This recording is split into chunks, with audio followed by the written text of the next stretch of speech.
Tunaanza na recapitulation. Tunatafakari. Tunajikumbusha mambo ya jana. Jana tulijifunza nini?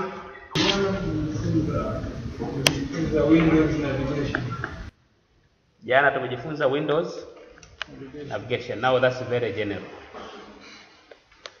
So can you specifically say about what we learned yesterday? Nani anaweza katuambia jana tulijifunza nini? Tulisemaje? Desktop imegawanyika katika sehemu. Huyo ni nani anayeongea? Agnes Mbaga. Wanasema desktop imegawanyika katika sehemu mbili. Sehemu ya kwanza ni nini? Sehemu ya kwanza kuna system inapitia kidogo. System taja ya pili. Kuna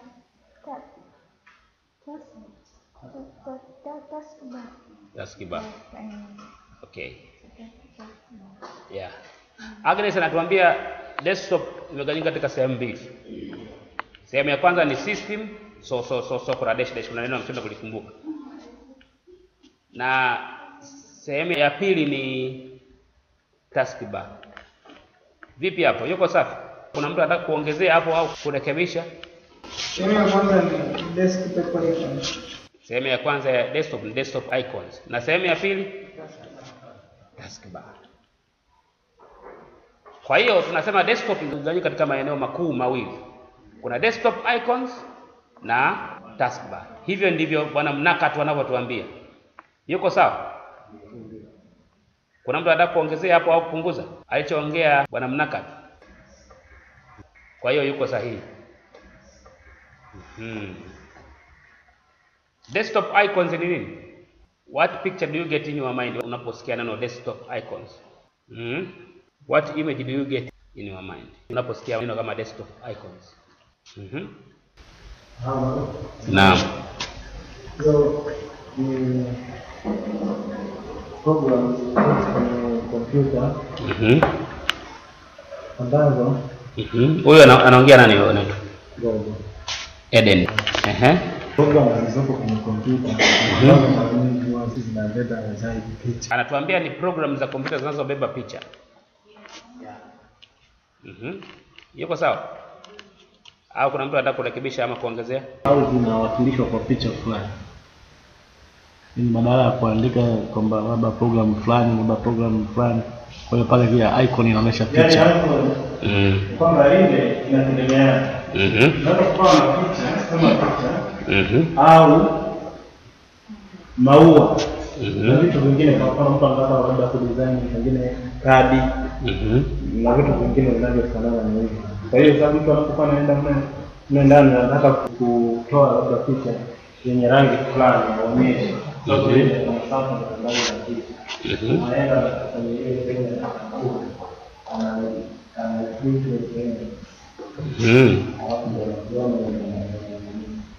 Okay.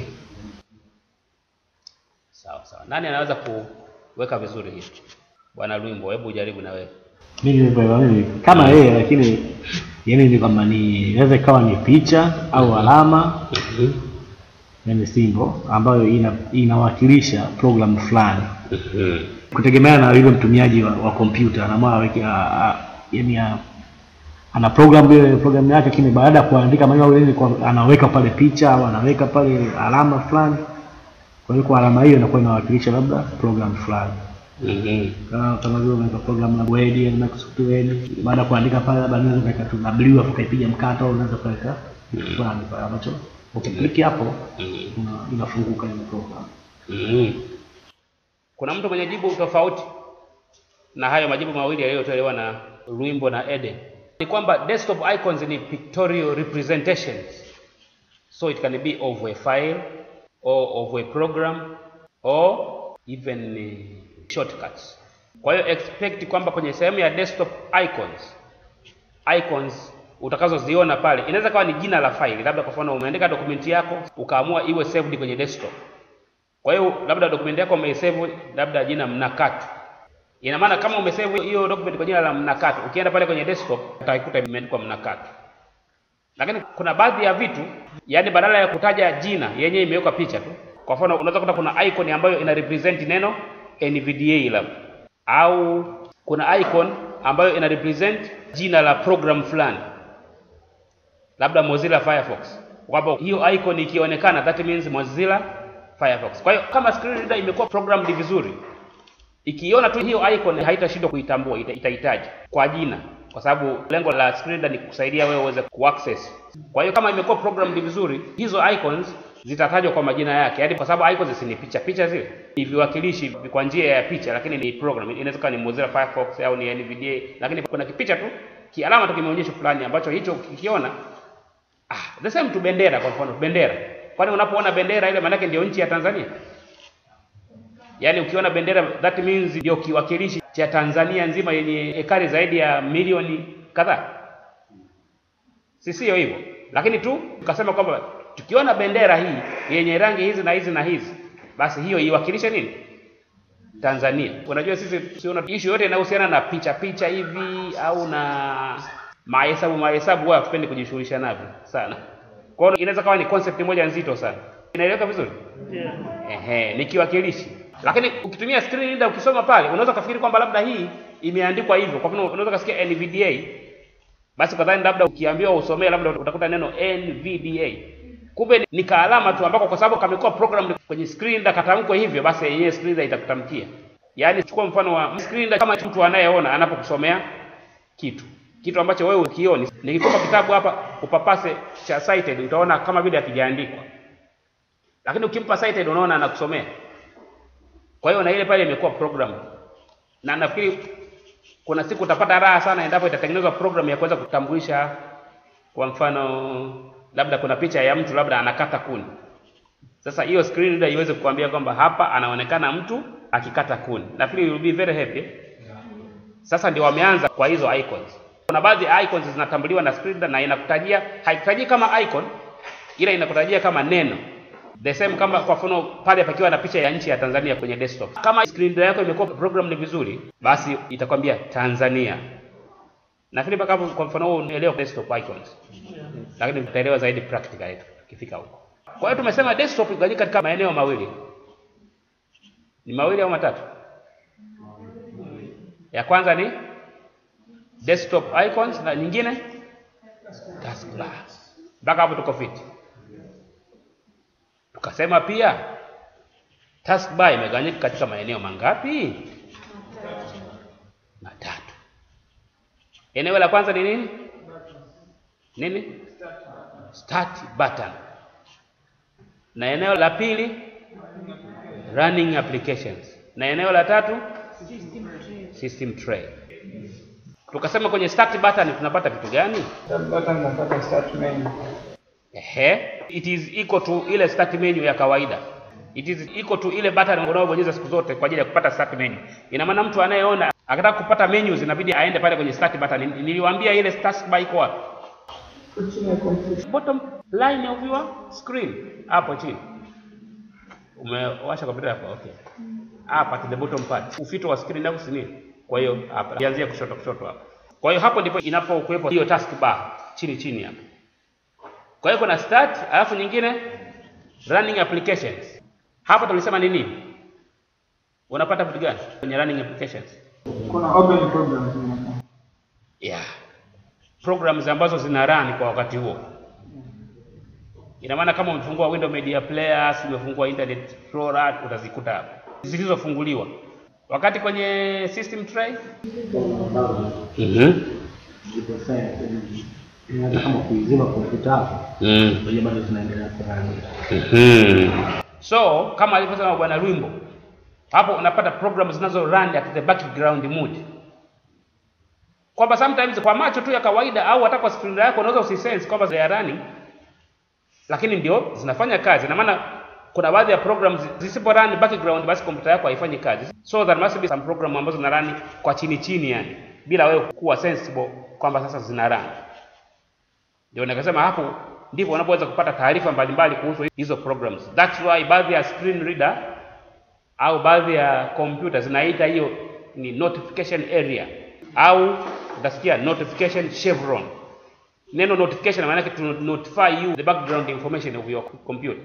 For that matter, hapo unaweza kuona vitu kama saa, unataka kutambua saa yako, sasa hivi ni saa ngapi.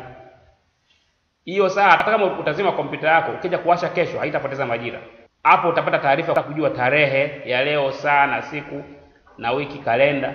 Hapo unaweza kupata taarifa kuhusu status ya betri yako ikoje, kwamba imefikia asilimia ngapi sasa. Je, unahitaji kuichaji au sio? Je, sasa hivi ina chaji au sio? Get it? So here you get information about a lot of things. Hiyo ndio nini? System tray au notification area au notification chevron. Kwa hiyo tulisema kuna desktop icon na taskbar. Na taskbar imegawanyika katika sehemu tatu ambayo ni start, running application na system tray or notification area if you like. Jana sasa tukaanza kuishughulikia button moja ambayo tulishughulikia button gani? Start button. Start button. Nilisema ukisikia neno button kwenye kitu chochote kuanzia hapo start button. Ili kufungua buttons unafanya nini? Space bar. Oh, mko fiti nyie. Mko fiti, mnatisha. Unabonyeza space bar. Unabonyeza space bar. Kwa hiyo kubonyeza space bar ndipo sasa unapoanza kuziona zile menus mbalimbali. Yaani it is equal to kubonyeza ile start menu yako, ile key ya 3 baada ya control. Ni sawa tu na kubonyeza ile start. Kwa hiyo kwa anaona atakliki pale tap, kwa wewe ili kuifungua utabonyeza space bar. Ukishasikia start button, control S, unapiga space bar, then menu unaanza kuziona. Ukishapiga pale space bar, menu ya kwanza kabisa kuisikia ni menu gani? Usiminye kwa sababu hii ni theoretical part. Yaani nataka kuona tu how far do you remember or how far do you understand. Kwa hiyo usijikumbushie. Ila kwa watu wenye headphones wao wanajikumbushia kisiri, wanajua hapa ticha. Wala asikia hapa. Wajanja. Wana enhance skills zao kisiri. Lakini umo kwa umo, au sio?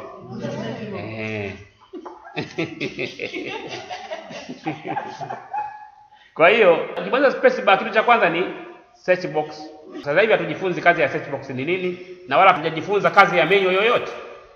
Ila tu kwa sababu tuko kwenye issue ya navigation. Bado tunajifunza navigation, jinsi ya kunavigate. Sasa baada ya kufika hapo kwenye search box, tukaanza kutumia arrows ili kunavigate. Tulipobonyeza right arrow, tulipata effect gani? Shutdown split button. Yeah. Alafu tuliporudia tena kubonyeza right arrow, hibernate edge. Tulipobonyeza tena right arrow, haikuleta impact yoyote. Ina maana right arrow tuna move kwa kuelekea kulia. Kwa hiyo tulipoelekea kulia tukaishia kwenye hibernate edge. Ina maana hapo kwenye shutdown split items.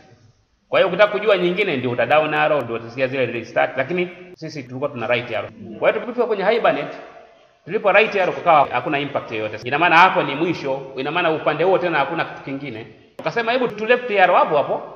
Tulipo left arrow tukapata nini? Yaani si tuko kwenye hibernate. Sasa tulipo left arrow mpaka kufikia kwenye hibernate tulikuwa tuna right arrow. Sasa hivi tuna left arrow kuanzia hapo. Unapata nini? Shutdown split button.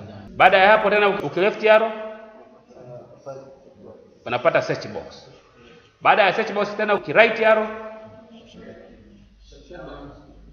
shutdown split button. Baada hapo tena ukiright arrow search box. Yaani ina maana ukifanya hivyo utakuwa unagusa maeneo mawili tu mpaka kesho hiyo, mpaka dunia ishe utakuwa unagusa vitu viwili. Left arrow unasikia shutdown split button, left arrow search box, left arrow shutdown split button, left hivyo. Ina maana hapo utakuwa una navigate katika maeneo mawili tu. Sasa basis yetu ile ya kwamba uwe hapo kwenye search box. Uki up arrow au uki down arrow unapata nini? Unasikia vitu gani? Uki up arrow unapata all programs. All programs, na ukiendelea ku up arrow huko unapata mamenyu mengine tena, unasikia vitu vingine. Lakini mwishoni utaishia kwenye search box. Na pia uki down arrow hivyo utagusa mamenyu mengine huko, si nini huko. Lakini baadaye utaishia kwenye search box. Sasa hapo kwenye search box hapo bila kubonyeza escape wala nini. Hapo ukipiga tab unasikia kuna vitu gani?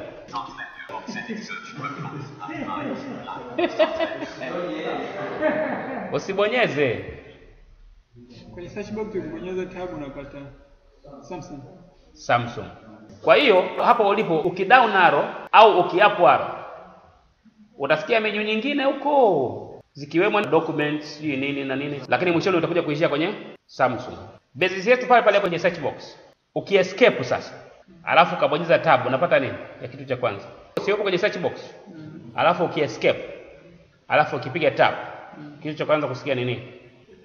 Running application. Ya kwanza ni start button. Ya pili ni running application. Ya tatu ni system tray. Inayofuata ni show desktop na kuendelea kupaka desktop list. Kwa hiyo bonyeza hiyo tab utakuwa unazunguka hapo hapo. Hiyo ndio kwa kifupi tulivyojifunza jana. Kuna mtu mwenye swali? Okay, kutakuwa na swali maana yake ndio umeelewa sana. Sasa bado tuko kwenye topic hiyo hiyo ya Windows navigation. Sasa kabla sijaendelea, naomba nitambue uwepo wa wageni wawili hapa. Kuna mgeni mmoja tumempokea, nani anaitwa huyo? Naitwa Deus Kungu Musengo kutoka Tabora. Kule wewe unafanya kazi gani? Ni mwalimu au ni wa shule gani? Niko chuo cha walimu. Chuo cha walimu Tabora. Huyo mgeni mmoja tumemsikia. Lakini mgeni wa pili ni guest speaker. Unajua hiyo naye ni one of the teaching technique. Yes. Now this guest speaker ata clarify zaidi kuhusu Windows navigation, lakini pia ataongelea kuhusu mambo ya screen reader navigation. Screen reader yetu tunayotumia ni nini? NVDA. Kwa hiyo atatutembeza kwenye NVDA yetu ili tuweze kuset labda sauti, kuset volume ya NVDA yako, usikie sauti mbalimbali za zile za na zile za Sasa msishangae, hii ni topic moja ndefu sana. Kwa hiyo msishangae mkamuona leo pia mkamuona kesho na pia mkamuona siku nyingine. Maana pia nitakuwa nikimuomba anisaidie ku clarify baadhi ya vitu. Huyu guest speaker yeye ni assistive technology specialist katika Open University. Lakini pia ni certified trainer.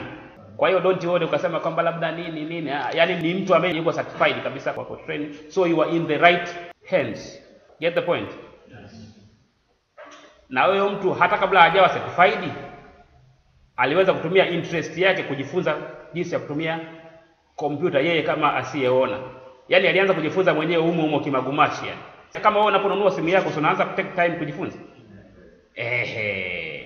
Na yeye ndio maana alijua kompyuta hata kabla ya kwenda kuajiriwa hapo Open. Kwa sababu ana philosophy yake moja anasema, au nikuulize wewe, kati ya interest na time katika kujifunza kitu chochote, kipi kinatakiwa kutangulia? Interest Ina maana ukiwa na interest, time yenyewe itakuja tu. Kwa sababu ina maana ukiwa na interest utaweza kuua hata time ya vitu vingine ili ujifunze kile kitu ambacho wanakihitaji. Sasa huyo mgeni sikutajieni jina yake, naomba guest speaker wangu nimsimamishe kidogo ili ajitambulishe na aweze kuendelea pale anapofikiria kwamba aanzie. Karibu mgeni. Habari za asubuhi. Wale wakubwa Shamoni. Napenda naye mkubwa. Kwa majina watu huwa wananiita Emmanuel, Elia, Kobwa, Mhewa. Kama nilivyosema, bwana Chawala, mimi ni mtaalamu wa teknolojia saidizi Chuo Kikuu Huria cha Tanzania. I think nimekuwa hapa kuanzia mwaka 2012 mpaka 13 niko na komaa na naendelea kudiscover kwa ajili ya maisha ya wasiona na teknolojia. Kabla sijaanza ningekuwa na maombi kwenu. Asilimia kubwa ni vijana, ukimtoa Steven Changala, Ngogo na nani. Kwa hiyo hapo kutakuwa kuna lugha mbili ambazo zitakuwa zikitumika. Sometime kitaa, sometime official language. Au vipi? Situko poa? Ili ukitumia official zaidi, akili yangu ambavyo huwa inaniambia ukitumia official zaidi kuna kwa possibilities mbili, aidha mtu kulala au kuboreka na kipindi. Mimi huwa naamini kwenye practical, sio kwenye theory. Theory naamini kidogo topic inapokuwa introduced. Introduce the topic in theory, then go in deep by doing practices. Kitu kingine ambacho ningependa kukiomba, kama umeachwa sehemu njia panda, wewe niambie, babu wewe umenitupa. Mimi sijitambulishe. Siku 13 dakika 2 zinatoka kutambulishana bana. Oya, kuanzia wa kwanza hivi mstari mpaka hivi. Na mimi naomba niwajue. Jitambulishe vizuri Lokotale nani mpaka na ubingwa. Ongea sana. Ya ulango Lokotale. Mwanga kibabe babu, sikuelewi yani, nimesikia jina Lokotale la mwisho. Nyamlanga. Nyamlanga Lokotale. Yep, mwingine? Limo Said. Sasa kweli hivi naomba niulize swali. Ni halali kujua hivyo mtu anapotoka au ni vibaya? Ni halali. Kwa sababu tunajua leo Dar es Salaam, kesho Dodoma, kesho kutwa Mwanza. Lokotale anatoka wapi? Pale jiji la Miamba pale. Mwanza Ni mwalimu Okay. Na Saidi? Koroge Girls. Uko na Epifania Komba. Mwingine? Nani?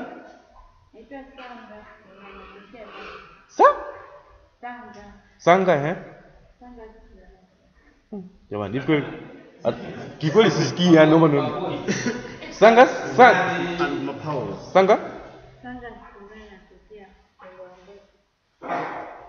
Kia Mungu. Yaani nimesikia Sangas. Haya bwana, mama mbania.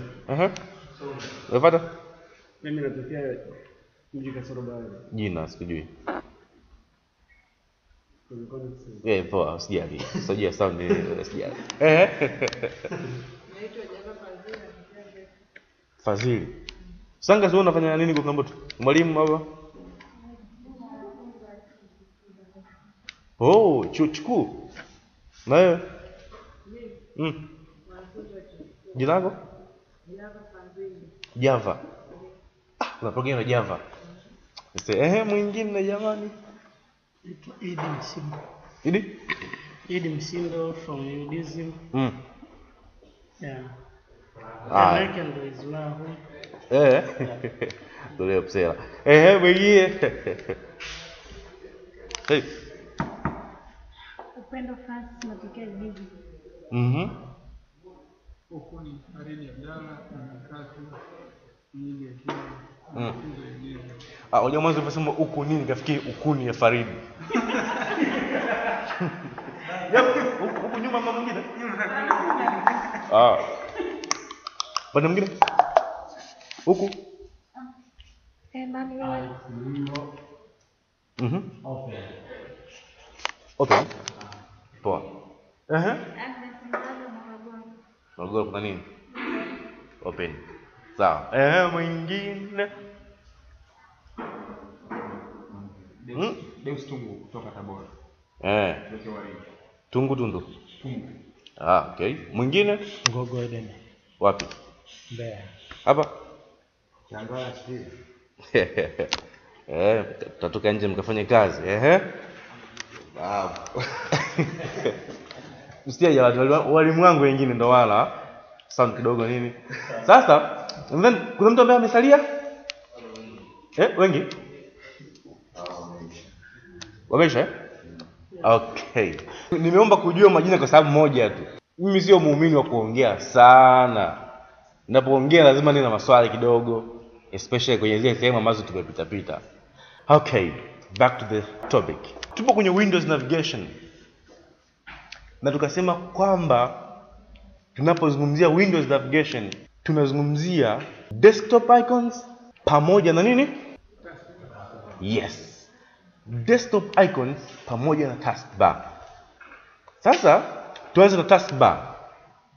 Sasa hapa kama nilivyosema mwanzo, I do believe in practices. Theory imeshapigwa kwa sababu toka hapo mnafanya recap, nipo nasikiliza mwanzo mwisho. Theory ishapita. Now we are doing practices. Mwaka jana ilivyokuwa, ngoja nijaribu kuongea na Babwe. Vipi? Chakato kama mwaka jana demonstration nini? Na computer lakini pia speaker hizo hazifanye kazi. Nafikiri kudemonstrate atakuwa na mmoja hapo. Okay, tukamchagua. Inabidi atoe headphones. Yeyote yule ndakemgusa akatoa headphone na demonstration moja atakuwa wa sample, mwingine moja atafanya. Of course haitachukua muda mrefu, ni kwa sababu tuko 13. Mwaka jana walikuwa watu kama 28 na tulikuwa tunafanya hivyo.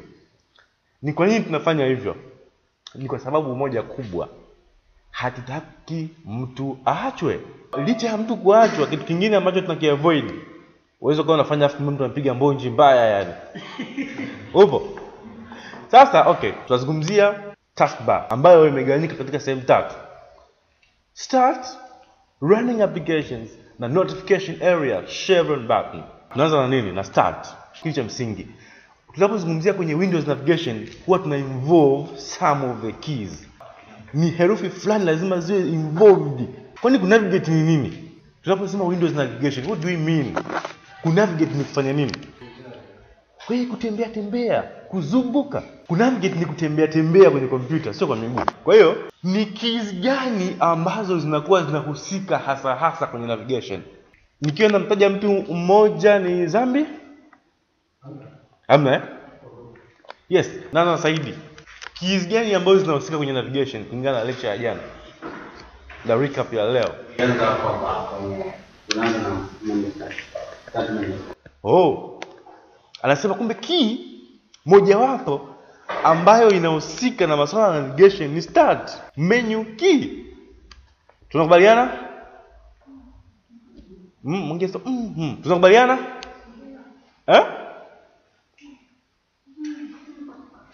Tunakubaliana, tukubaliane. Tupige kura. Unashindwa kuelewa swali langu Mwanadamu anapotembea huwa anatembea kwa miguu miwili. Pap pap pap pap. Ng'ombe anapotembea anatembea kwa miguu minne, ya mbele na ya nyuma miwili, sio? Na hapa tunazungumzia navigation.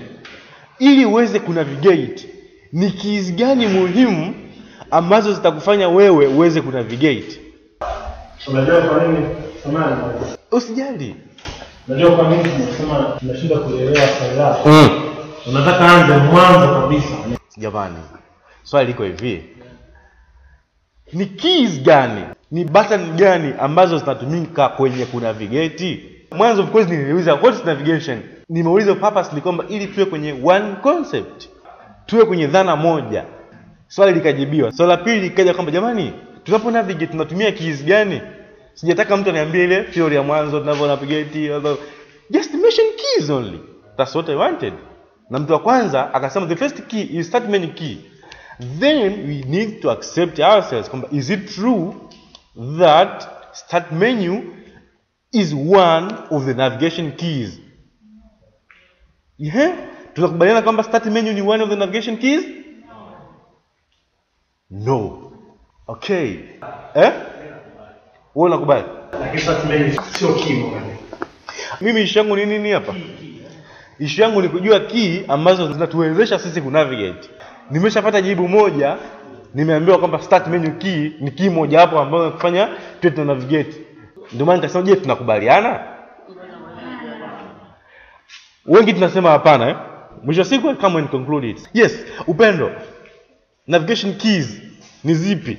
Sina uhakika lakini kama ni hizi right, kama right arrow na arrow. Upendo anasema navigation keys ni arrows, left arrow, right arrow, up arrow and down arrows. Tunakubaliana? Ala.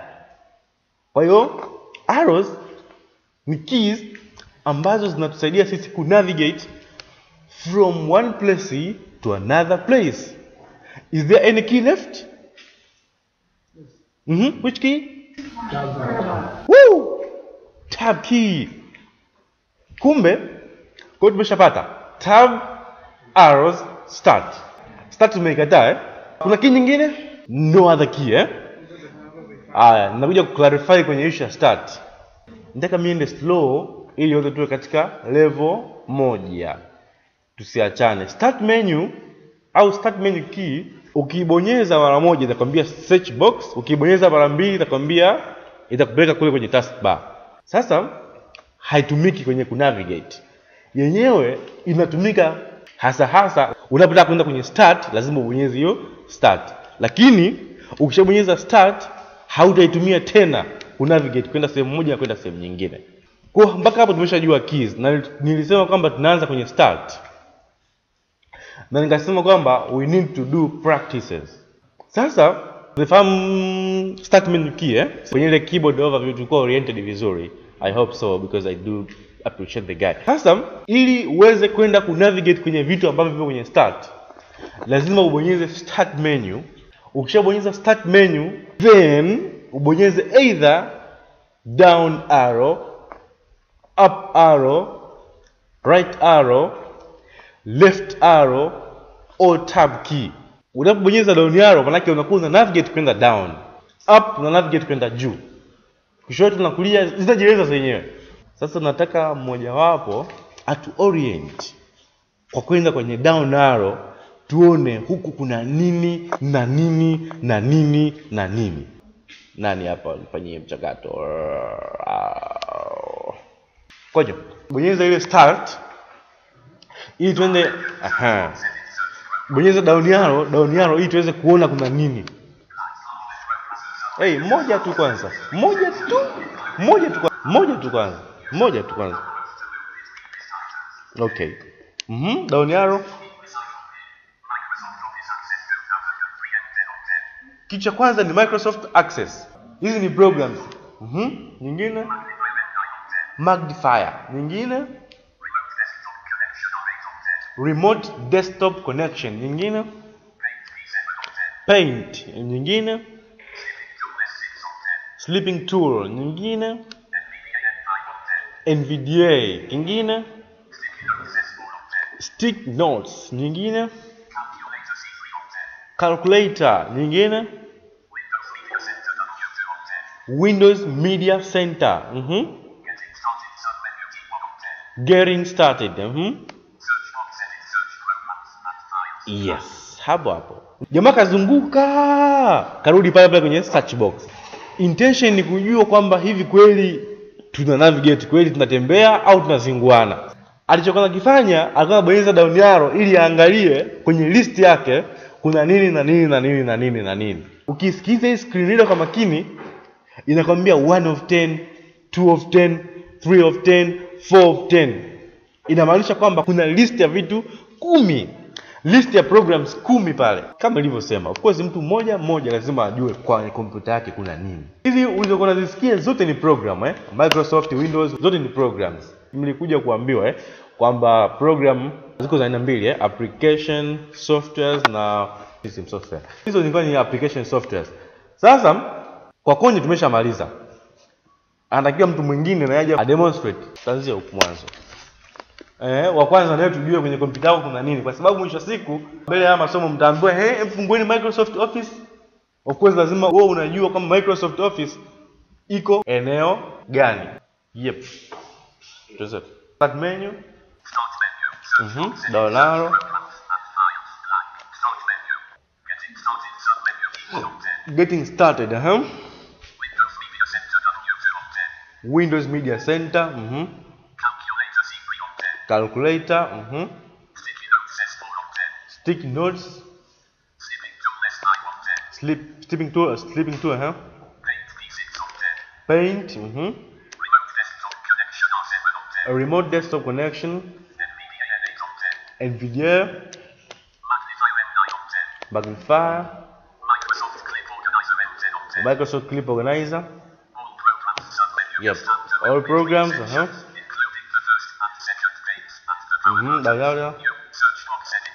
Search box. Kwa hiyo huyu ameweza kunavigate. Hapa lengo letu ni kufanya practice ya navigation kwa kutumia arrows. Kwa sababu jana nasikia mliambiwa right arrow kuna close na nini na nini. Tuweke hizi headphones kwenye nani zetu, tujaribu kunavigate sisi wenyewe, tuone how strong. Kama tuko sahihi tuendelee kwa sababu ya muda. Nyinyi mnaonaje? Labda tufanye decision kwamba vipi? Afanye mmoja kama hivi au tuweke kwenye masikio yetu, au nyinyi mngeshauri nini labda? Wengine wana headphone Hapa kila mtu abonyeze. Okay. Kuna wengine wana headphone. Wangapi?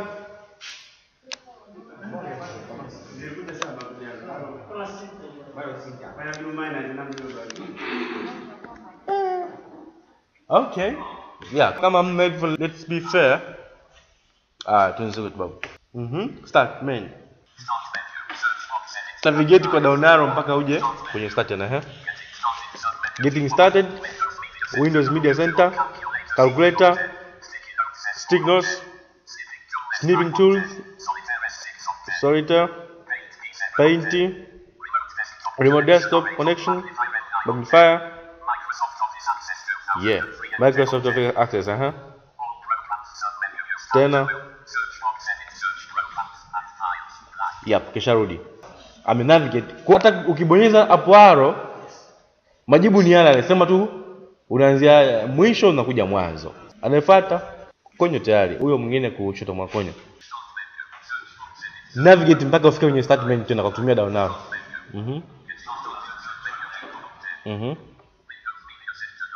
Windows Media Center, calculator, stick notes, snipping tools, paint, NVDA, remote desktop connection, magnifier, Microsoft Office Access, all programs, search box. Asante. Kwenye matumizi ya kompyuta kwa SEO natakiwa awe makini na huyu jamaa anapoongea. Kwa sababu mwisho wa siku unaweza usiwe unaelewa kama huyu jamaa anaongea vitu gani. Hapa vipi? Tupeleke kwenye mchakato.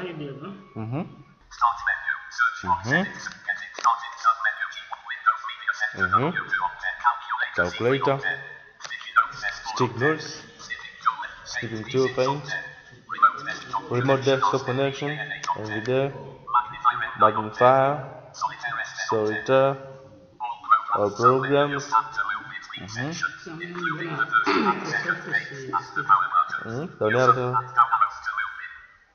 Down arrow.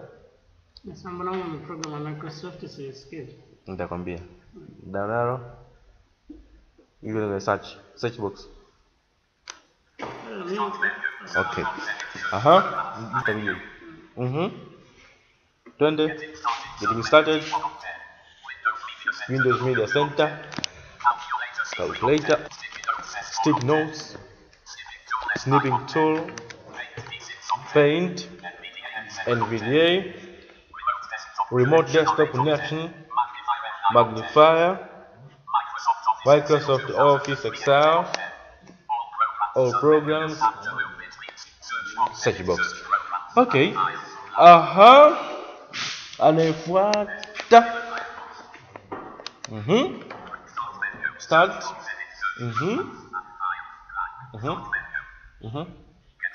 Getting started. Windows Anytime Upgrade. Ipo katika? Endelea. 305 endelea. Nitakwambia. NVDA. Access. All programs. Search box. Okay. Anafuata.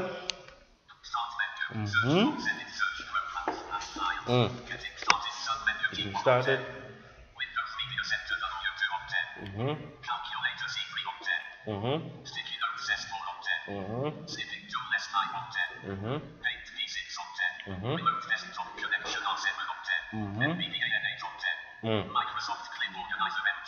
Yep.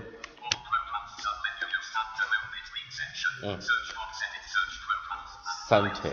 Upande wa huku.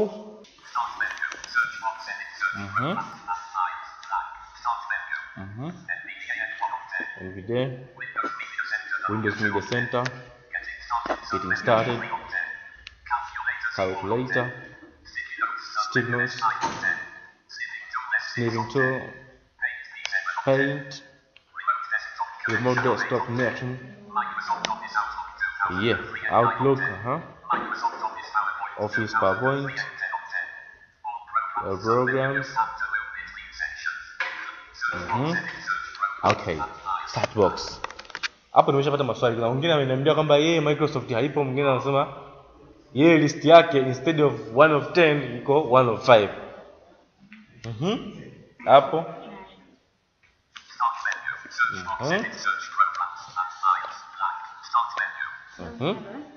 Now. Windows Anytime Upgrade, Wordpad, NVDA, Access, Clip Organizer, all programs, 1 of 6, Yes. Search box. Huyu amepata 1 of 6, Hapa je? Fanya basi mchakato. Wewe ni ngogo? Naam. Okay, poa. Start menu. Down arrow. And then down arrow mpaka uje kwenye search box.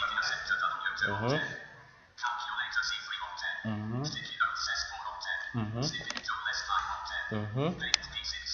Mhm. Mhm. Mhm. Mhm. Mhm. Tena. Mhm. Okay. Hapa. Bado hajapata kompyuta. Amekuja sasa hivi. Hapa na kompyuta. Okay. Aha. Mhm. Mhm.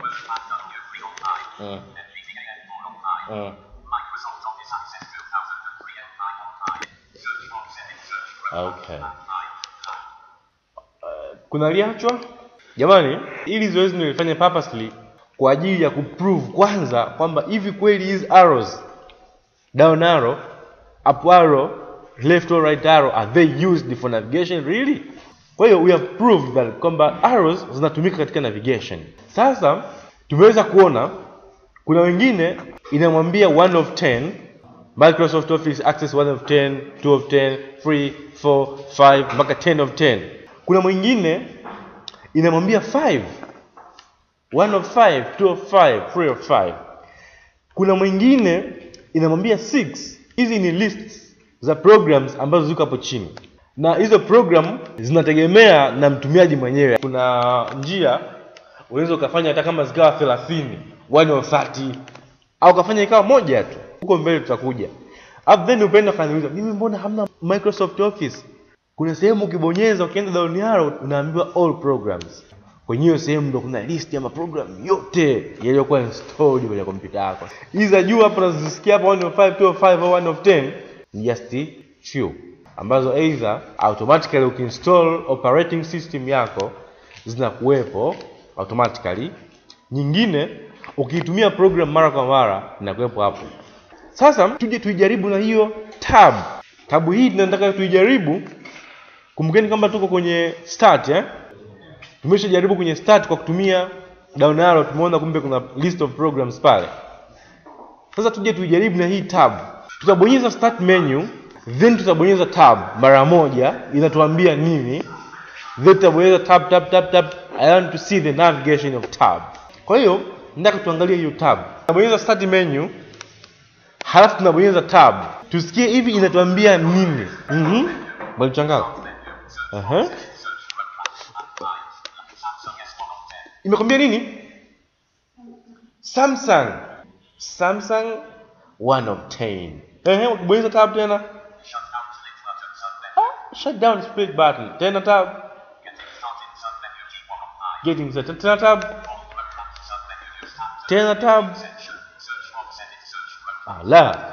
Kumbe amerudi kwenye search box bana tena huyu jamaa. Ukibonyeza tab tena. Samsung. Umeona hiyo cycle Hii Samsung ilivyokuambia 1 of 10 ni kwamba ni list ya kwanza kwenye zile 10 ambazo zitapatikana ukiwa unabonyeza down arrow, sio tab tena. Huko ulipobonyeza start menu ukabonyeza down arrow ikwambia 1 of 10 Kuna wengine ikwambia 1 of 5, wengine ikwambia 1 of 6. Ukaona count kwa kubonyeza down arrow. Lakini sasa huku kwenye Samsung inakwambia 1 of 10. Huku mwanzo nilikwambia kama ukibonyeza start menu down arrow ni programs. Sasa huku juu ukibonyeza tab sio program tena, ni folders.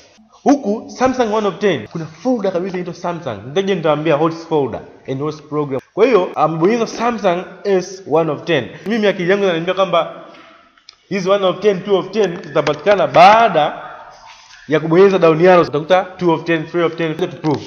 Mwalimu, hebu bonyeza start menu tena. Bonyeza tab mara moja kwenye Samsung. Samsung S 1 of 10. Nimesema kwamba akibonyeza down arrow atakuwa na countdown. Down arrow. Nimesemaje? Alafu 2 of 10. To prove. Down arrow tena. Pictures. 3 of 10. Tusikize tena down arrow. Music. Games, computer, control panel, devices and printers.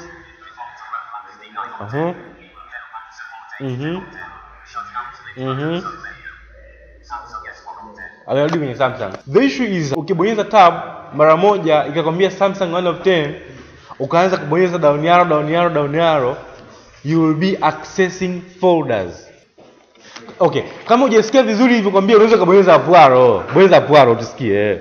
Sasa okay, labda niweze kwanza ninavyokuambia utakuwa na access au utakuwa unaziona folder. Folder ni nini? Folder ni sehemu ambayo ina keep mafaili mengi ndani humo. Ni kama nyumba. Kwenye nyumba kunakuwa na vyumba. Hii nyumba kubwa ndio folder kubwa. Humo ndani kunakuwa either na files au kunakuwa na subfolders tena humo ndani. I think issue ya folder ndio itaikava tu baadaye. Kwa hiyo ukibonyeza tab, ukinavigate tab kwa tab, haitakupa vitu vingi. Lakini ukibonyeza tab mara moja ikakwambia Samsung S1 of 10, ukaanza kubonyeza down arrow, you will be counting down hizo folders and you'll be navigating by involving tab key and arrow keys. Baada ya mchangala anaipata nani? Okay. Let to prove kwenye hii tab. Start menu.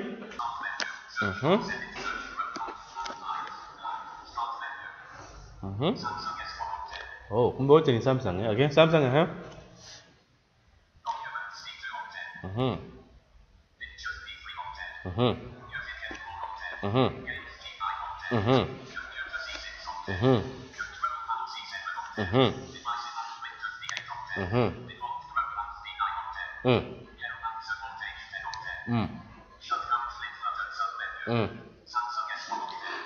jamaa alipofika kwenye Samsung akaanza kubonyeza kigani? Down arrow. Sasa hebu bonyeza tab tu yenyewe. Yupo kwenye Samsung sasa hivi. Bonyeza tab. Usiescape yani, bonyeza tab ili option ya kwanza anamwambia shut down. Tena getting started. All programs. Search box. Umeenda faster sana.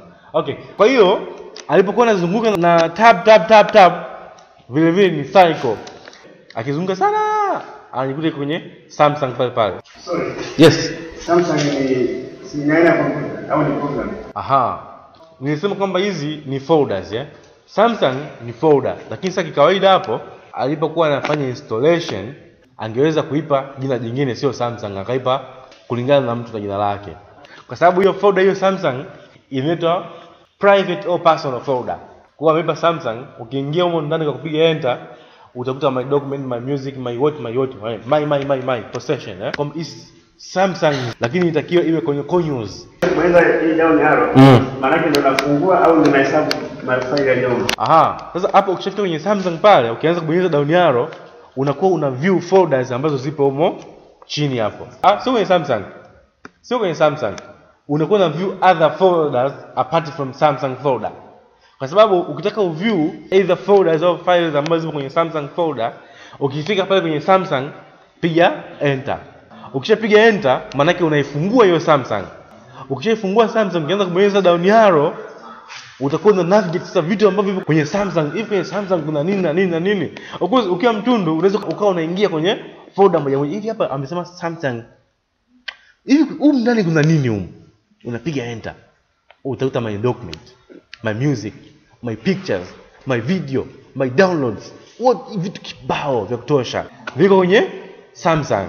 Kama nilivyosema kwamba hizi folders zimegawanyika, kuna personal or private folder na public folder. Sasa sisi tukishafika pale kwenye Samsung tunabonyeza down arrow for the purpose of accessing other folders. Lakini hizo folders inakwambia document, music, computer, kwamba this is public. That's why hamna possession ya my. Hizo ni public folders. Tukimaliza hapa kwenye navigation, tutakuja kuonyesha folder, tutaizungumza kidogo kuonyesha hizo aina za folders na jinsi ya kuaccess hizo folder na mafile. Kwa hiyo tutakuja tuko. Vipi, kuna kaswali? Okay, nakuja kwako Ruimbo sasa. Sija kusahau. Start ndio kwenye search box.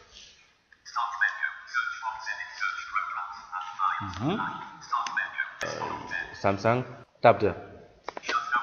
Shutdown, NVDA, all programs.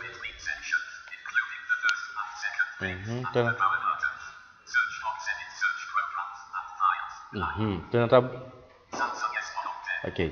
Samsung S110. Umeshafika pale kwenye Samsung. Sasa ukibonyeza down arrow kama nilivyosema utakuta documents, music. Bonyeza down arrow. Tena. Computer tena. Tena. Tena. Tena. Tena. Okay, tena. Unaona umerudi pale? Yeah, ndio zile folders ambazo tunazungumza kwamba utakuwa na access folders tu. Yep. Another one. Kwa vizuri eh? At this mpaka.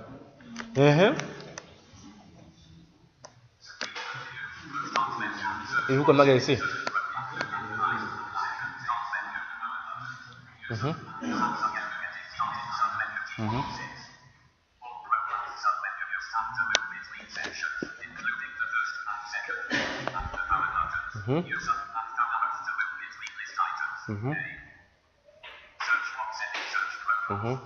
Okay. Na ukibonyeza down arrow ni zile folders. Yeah. Tab. Samsung S1 on 10. Shut down to link button submenu. Getting started submenu T1 on 5. Hivi mmediscover nini? Ngoja niambie kitu kimoja. Ukibonyeza hii start menu, ukaja tab Samsung 1 of 10, ukaja ukabonyeza tab tena nakwambia shutdown, ukabonyeza tab tena, kuna wengine inaambia getting started 1 of 10. Unafikiri hii inatoka wapi? Hii ya getting started 1 of 10 ni ile ya mwanzo ambapo tulibonyeza start menu tukaanza kubonyeza down arrow. Of course naweza nisiweke. Naomba nirudie hivi. Fanya hivi. Ngoja mtewe mtu mmoja hapa afanye mchakato wa fast. Uko vizuri? Sasa sikiliza. Nimesema kwamba ukibonyeza hii start menu, ukabonyeza tab itakwambia Samsung 1 of 10. Ukabonyeza tab tena itakwambia shutdown, split button. Ukabonyeza tena tab tena itakwambia kitu kingine tena 1 of either 10, either 5 au 6, zile ambazo tulikuwa tunazipata pale baada ya kubonyeza start menu na kwenda kwenye down arrow. Naomba niprovie hilo. Bonyeza start menu. Tab. Umesikia hapa imemwambia Samsung, ikimwambia 1 of 10. Sasa abonyeze tab tena, abonyeze tab tena. Option ya pili ikibonyeza tab ni shutdown split button, ambayo inapatikana pale pale ukibonyeza start menu ukibonyeza right arrow inapatikana hiyo. Ukibonyeza tab tena. Yes, getting started 1 of 10. Bonyeza down arrow hapo to prove something. Down arrow. Windows Media Center. Jamani sikia ndio mengi kitu kimoja. Tuishike hii hapa ya Windows Media Center. Down arrow tena. Calculator 3 of 10. Okay. Ishia hapa hapo.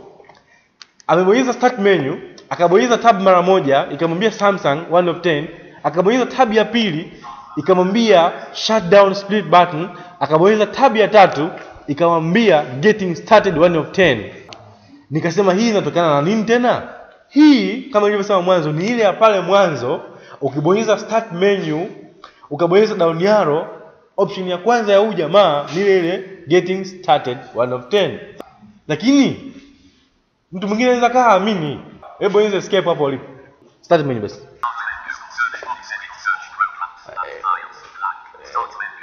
Down arrow. Ya pili. Jamani tulisema tushike nini? Windows Media Center. Ameshikika haijashikika? Au tumesikia kwa jamaa hajasikia? Waweza kawa hajasikia. Bonyeza down arrow mara moja afu bonyeza hapo arrow tena. Ili isikike vizuri. Calculator hapo arrow.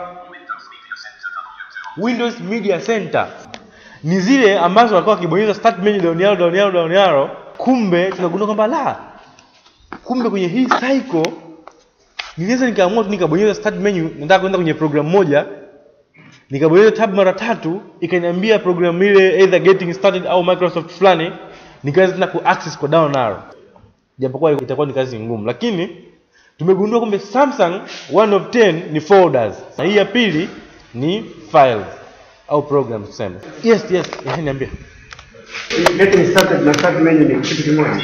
Aha, hivi ni vitu tofauti. Ndani ya getting started kuna mambo kibao. Wakati start menu ni ile start ambayo inakwambia ukishabonyeza start menu inakupa hizo mafaili kwa kubonyeza down arrow kama kuna Microsoft Office, PowerPoint nini. Kwa hiyo ni vitu tofauti. Wakati kwenye getting started kuna instructions either jinsi ya configure masauti manini, hiyo iko deep kidogo. Tutaenda mbele baada ya kuangalia program moja moja. At this time kwenye taskbar tumeshaangalia hiyo start. Tumesema kwamba start unaweza ku navigate kwa kubonyeza start menu, down arrow au start menu then tab kwa kutumia zile navigation keys. Lakini the principle is ili uweze kwenda kwenye start, the first key to be pressed is start menu key. Kwa sababu huwezi kwenda kwenye start bila kubonyeza start menu key. Okay. Kwenye sehemu ya start, any problem, question, a place ambayo haieleweka labda. Hapo ameshamaliza start button. Tuko vizuri. Kama hajaeleweka we can start afresh my dears, Mimi na kaswali. Kwamba tunapowasha kompyuta yangu. Nishawaza tayari. Sasa kabla sijafanya chochote kwenye kompyuta. Naona ni lazima nibonyeze start menu. Siwezi kubonyeza labda tab nikaendelea na navigate select na nini. Okay. Automatically unapowasha tu kompyuta yako huwa ipo kwenye desktop. Sasa kama file yako ipo kwenye desktop, you can enjoy. Hiyo issue tunakuja huko mbele kwanza, nimeshakumbuka. Hiyo tunakuja huko mbele kwamba ukiwasha kompyuta ukaanza kubonyeza tab utakuta nini na nini na nini na nini. Hiyo tunakuja mbele kuikava. So ni yani kama dakika 3 zijazo, kama maswali hamna hata dakika 2 zijazo faster tunakuja. Any query, tatizo, swali kubwa na dogo kwenye sehemu ya start button, ama nataka swali jamani? Niulizeni basi.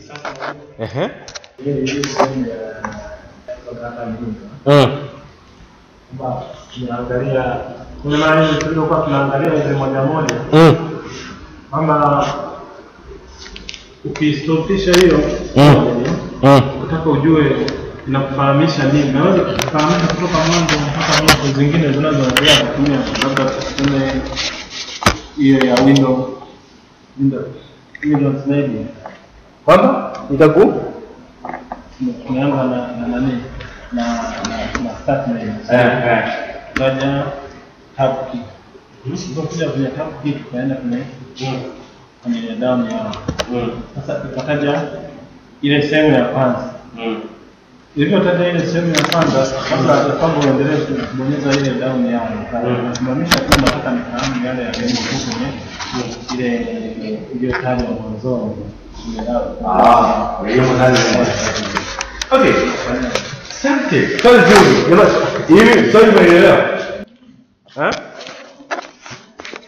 Labda mimi ni summarize hilo swali. Anasema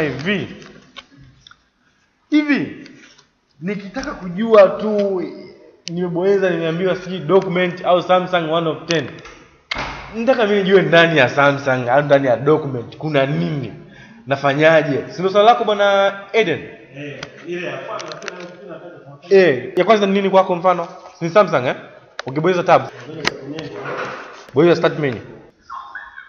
Bonyeza tab. So nataka ujue kwenye hii 1 and 10 kuna nini kwenye Samsung. Bonyeza enter. Narudi kwako. Sasa sikilizeni jamani. Ni kigani ambayo inatumika kuconfirm an action? Ni kigani ambayo inatumika kudhibitisha tendo? Assume kama nataka niende kwenye my document. Yes, nimesikia my document. Then nifanye nini ili niweze kuingia huko ndani? Enter. Okay. Sasa ili swali sasa ndio ameuliza bwana Eden Ngogo. Assume kwamba umebonyeza start menu, ukabonyeza hiyo tab mara moja. Ikakwambia Samsung 1 of 10. Ukataka ujue kama nilivyosema pale mwanzo, ili huko ndani ya Samsung kuna vitu gani? Unapiga zako enter. Ushapiga enter itafungua. Kisha fungua sasa utaanza kubonyeza down arrow. Kuna navigate kama kawaida kujua hivi kuna nini sasa. So simple. Tufanye kitu kimoja. 3 minutes kwa ajili ya mazoezi ya start button. Simwambia kama una believe kwenye mazoezi 3 minutes kwa ajili ya mazoezi self exercise. Ukikwama sehemu niambie babu nimekwama, mimi nitakukwamua. 3 minutes za mazoezi tu. Daktari, ngoja kwanza afanye mazoezi dakika 3. Okay. Sasa jamani tusikilizane.